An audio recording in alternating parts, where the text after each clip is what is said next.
Many of you know that in 2022, we had people in the streets with sufurias on their heads because the price of unga had gone to 250. Those people have since left. Just for your information. We are not asking to be remembered. We are asking to be included. We are not asking for favors. We are offering partnership. We are not just Kenyans abroad. We are Kenya abroad. With your continued leadership, we can build a Kenya where no citizen, no matter how far they do not feel forgotten. A Kenya where policy is not just written in Nairobi, but lived in Doha, Dubai, London, and beyond. A Kenya where the diaspora is not a footnote, but a force. Let us move forward, not as a separate chapter, but as one story. One Kenya, one people, one destination. Asanteni sana, na Mungu awabariki. We do not gather as strangers in a foreign land. We gather as sons and daughters of Kenya. United by purpose, bonded by identity, driven by a shared dream. That no matter where we live, we remain part of Kenya's heartbeat. We are not just a diaspora, we are a living extension of the Republic. We are Kenya abroad. And like any family, we come with both pride and pain. We celebrate our contributions, but we also carry concerns. We bring solutions, not just stories. In recent months, our community raised 4 core concerns: exploitation in recruitment and employment, limited access to education for our children, a desire for deeper engagement in national development, and the need for climate and cultural inclusion. Your government listened, and more importantly, you acted. Recruitment reform. The fast tracking of the Qatari Visa Center, as has been indicated by our ambassador, is positive, and we look forward to that. Tourism promotion, the One Diaspora, One Tourist campaign will help a lot because we are more than ready to make that happen. On climate action, allocating Kaigata Forest for diaspora-led tree planting makes us the stewards of Kenya's great green future. We are happy that you've identified that place, and we will mobilize our team to ensure that we plant trees there. We are proud of the Kenyans who are working outside. We are really proud of them. As a country, you may not know, but I can tell you, you are making a tremendous contribution to the stability of our economy, and we want to continue thanking you for doing that. Do not tire. The other thing is just to say that there are challenges, which some have been highlighted. In Parliament, we face questions about your welfare, about your well-being. So Kenyans at home also express a lot of concern and dedication to see that whatever you're doing out here, you're also safeguarded.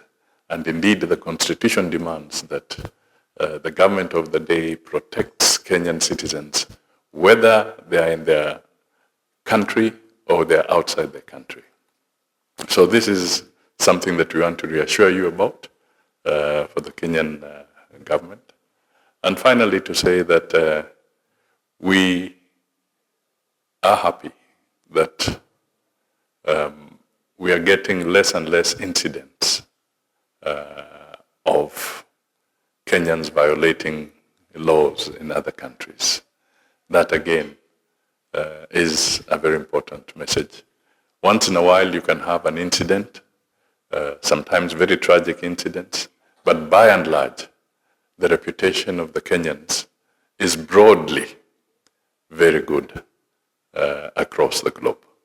I met the Emir myself. Wananiambia, oh, Kenyans are very good people.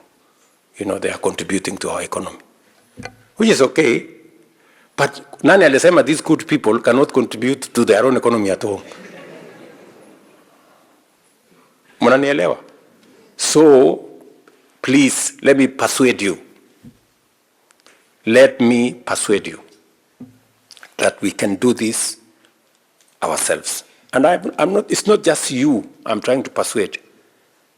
I did sit down with the former Prime Minister, Raila Odinga. We had this conversation, and he was 100% on board. I did sit down with Uhuru Kenyatta 2 months ago to have this conversation, that it is time for us to move Kenya away from this mediocrity. You know? And we agreed. I have come for you. Mukubali jameni, tusukume hii Kenya, tubadilishe hichi. We have a country to mind. You know, we have a country to think about. Because it disturbs me, you know, that Kenya can be a great nation, but we are not moving. Na shida si wananchi, shida ni viongozi sisi. It is us who must think and take the country to the next level. Just persuade you and move together. And so, to you people in Qatar, I am very happy when I landed at the airport. Many people, habari mheshimiwa. I saw many people at the conference facility.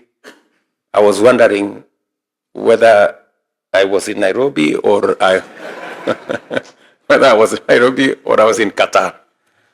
But you feel a sense of pride if you see citizens of your country, you know, in different places of the world. And specifically to you people in Qatar, I must say congratulations, you are doing a wonderful job, and you have our support. Let me also say that it is our intention to support you on 3 other areas. We are working as a government to see how we can reduce the cost of you sending money back home, remittance. We know that it costs anywhere between 5 to 10% of the money you send. And if you look at the amount of money that comes to Kenya, it's about $5 billion. If you do 5% of $5 billion, it's colossal. It's huge money. It can make a big difference. So I did instruct the central bank to work with the International Association of Remittance so that we can find, you know, much more cost-effective mechanisms of you being able to send your money back home. Many of you know that in 2022, we had people in the streets with sufurias on their heads because the price of unga had gone to 250. Those people have since left, just for your information, because we have intervened. We have changed the framework of our approach to the agricultural sector. We've moved away from subsidizing consumption. We moved it to supporting production, reducing the cost of fertilizer, making sure that we have available seeds. We did a big program on making sure that we use data to run government programs. We've registered 7.1 million farmers. We now have data on how many farmers are growing tea, how many farmers are growing sugarcane, how many farmers are doing coffee, avocados, wheat, rice, and we are engaging them on the basis of correct information. We've also digitized all the supply of seeds and fertilizer. Today, you cannot just walk into a shop to buy fertilizer. You have to be a registered farmer because we are subsidizing that fertilizer. Since then, we have removed cartels, brokers and characters who are distorting, our programs. I know you are aware that in one place in Western Kenya, I had to tell some notorious brokers, mambo ni matatu. I don't know whether you remember that. Because they were so incorrigible, so daring, that they had taken hostage a whole sugar sector. Now I can confidently tell you we have brought in the private sector in our sugar industry. I was on Thursday and Friday and Saturday. I was in Western Kenya, in Busia, in Kakamega, in Vihiga. And I can confidently tell you that our sugarcane farmers, for the first time, got bonus last year, and we will have bonus again this year. For the first time in Kenya's history. And we moved our sugar production from about 600 metric tons to 815 metric tons. It is our plan that by next year we will do 1 million tons, and by 2028 we will be a net exporter of sugar from Kenya. When I went for the trip, I went to the United States with Biden. So we signed an agreement there between G42 of UAE, Microsoft of America, and Kenya to establish data centers. Sindio? Sasa wakati nimerudi nyumbani, haya tumeanza data center. Tukaambiwa one data center requires 1,000 megawatts. Na tuko na 2,300.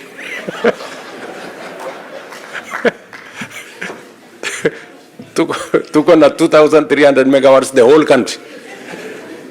So ili tufanye hiyo data center, we have to shut down half the country. Unaona sasa?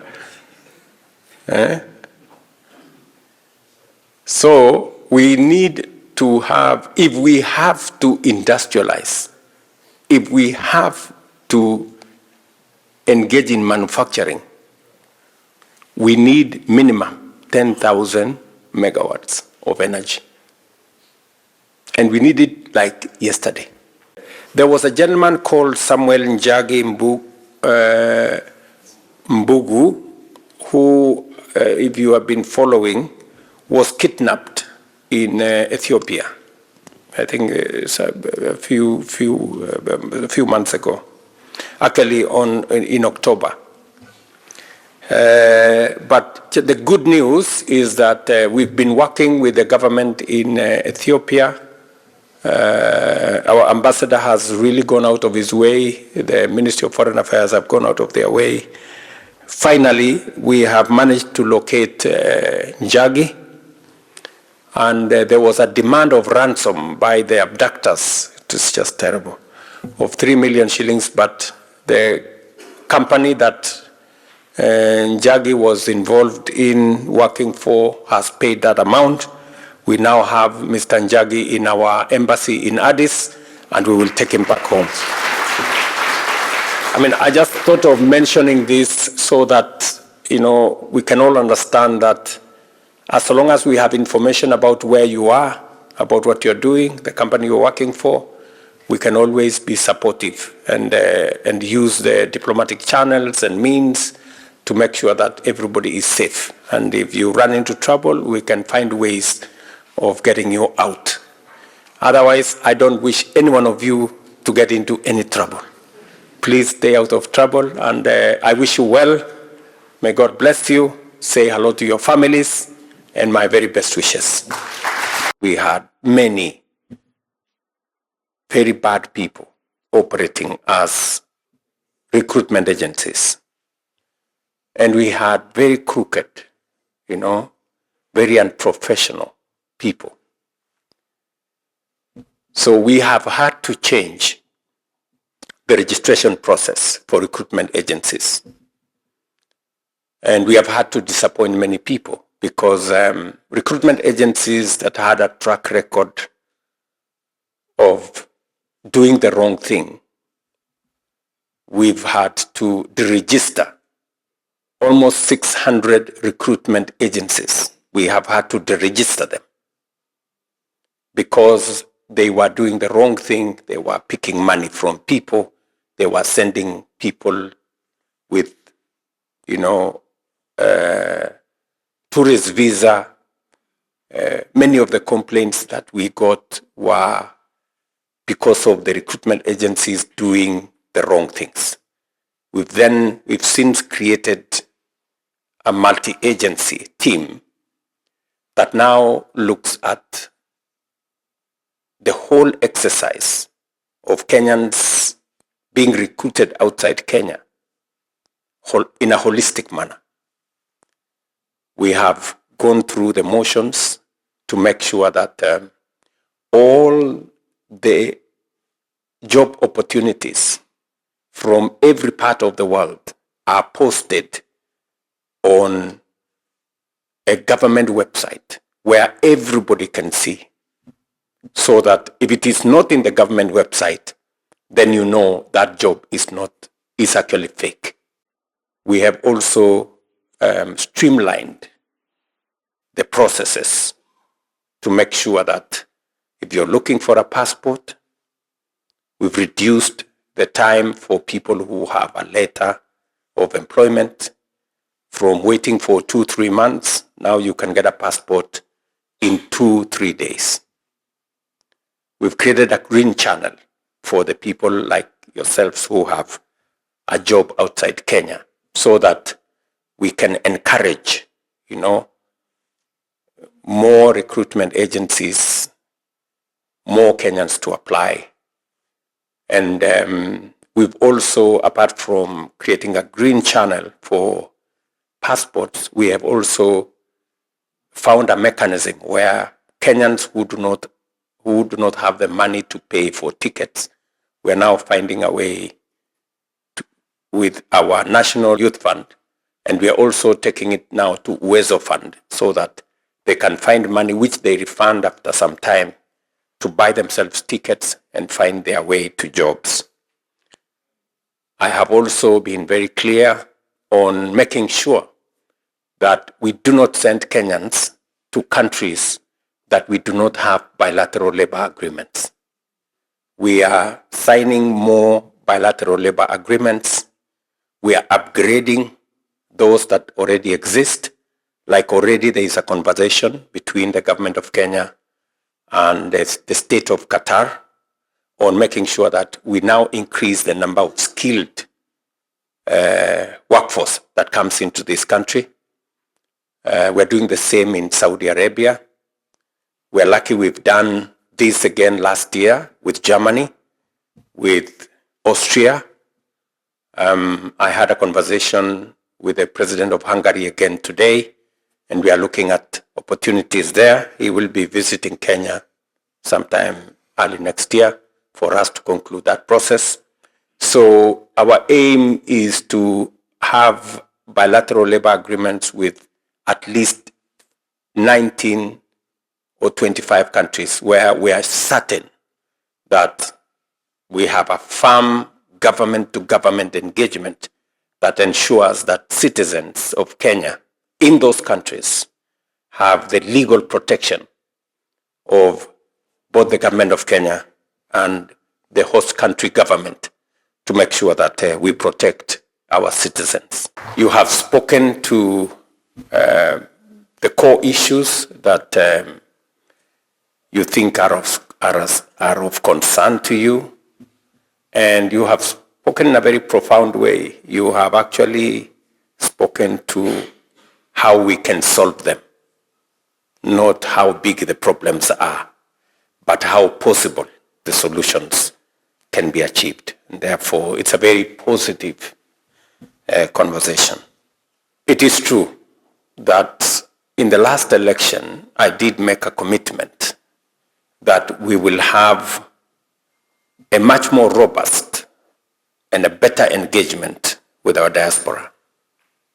And it is the reason why I set up a State Department for Diaspora Affairs. And I got the right person to do it. Rosalind Jogu has done a good job in the diaspora docket. She's been with me, she's been ahead of me in many places, trying to work on matters consular, issues that have come up, repatriating Kenyans whenever we are in difficult situations in different parts of the world. I remember the latest in Lebanon and many other hotspots around the world. So I am very proud that the Diaspora Department has created a better relationship between Kenyans in diaspora and Kenyans back at home. I am prepared to see what additionally we can do to better the engagement, to do what we are doing in a better way to serve you better,